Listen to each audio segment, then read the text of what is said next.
Hi, I'm Vinutha Raghunath, powerlifting coach, one of the few female coaches in India where I have my own academy, Grippers Powerlifting Academy, and together with it, I'm also an athlete.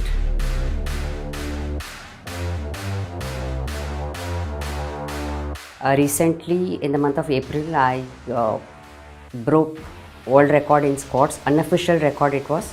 It was played at nationals, so it became an unofficial record. And I also hold national records for all the three lifts powerlifting, which is squat, bench and deadlift. So I played Commonwealth for India in 2017, and then I also represented India at Asian Powerlifting Championships abroad. As of today, I am the reigning queen of Master 2, where I was above 50 Master 2 category.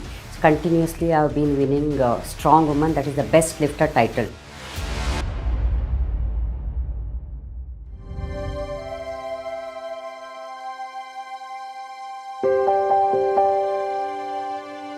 I come from a very orthodox Brahmin South Indian community where for us education or professional qualification, after that you have your own profession. And when I was in my mid 30s, 35, 36, I was pre-diabetic. I decided to do something for myself in terms of health, forget about the fitness point of view. So then I joined a gym. One of my friends who saw me lifting well, he said, "Why don't you compete?" I said, "What competition?" So till then I had not even heard the name powerlifting. 42, 43, I entered the first competition at state level. I won silver. Then there was no looking back. It is always said, you cannot select a sport will select you. I come from a accountancy and legal background. Earlier, I was a very reserved person. So because I had a well-established career and everything was going good with my family, suddenly I wanted to change track and get onto a sport. There was never opposition as such for the sport. They were more concerned about me. So just telling me that, why do you want to lift so heavy at this age?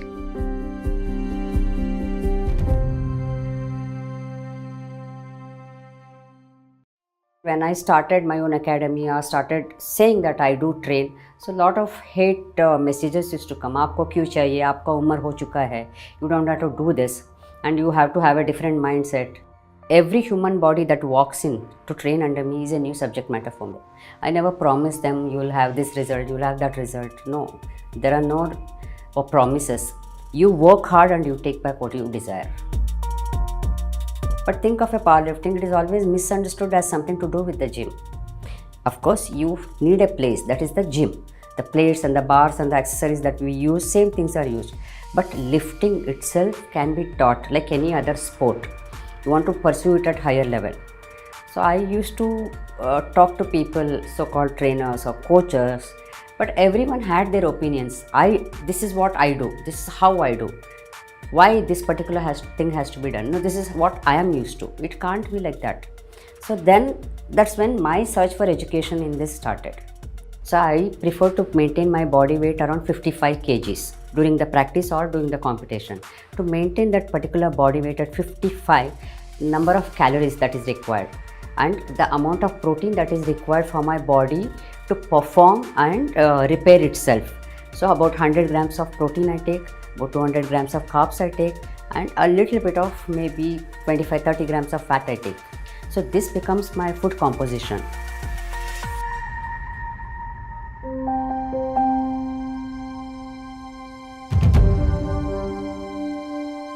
First time it was in Agra, so I decided to go, and then because my daughter was there, so we went there and I was not even aware, like I just knew I had to lift. Went there, I quoted something that went well, and again I quoted higher. So at the end of the day, somebody told me, you could have done better. Your strength levels are much better than what you lifted. And I was so naive that I didn't even know how to quote. And to maintain that particular body weight, I was not aware of these things.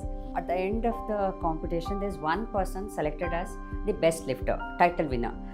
So they announced my name.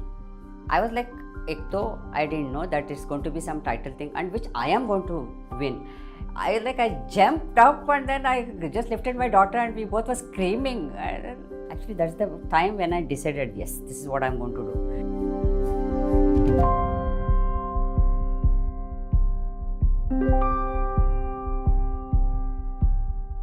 It's general saying that parents should be proud of their children. It's not just you have to be proud of your children, your children should also be proud of you.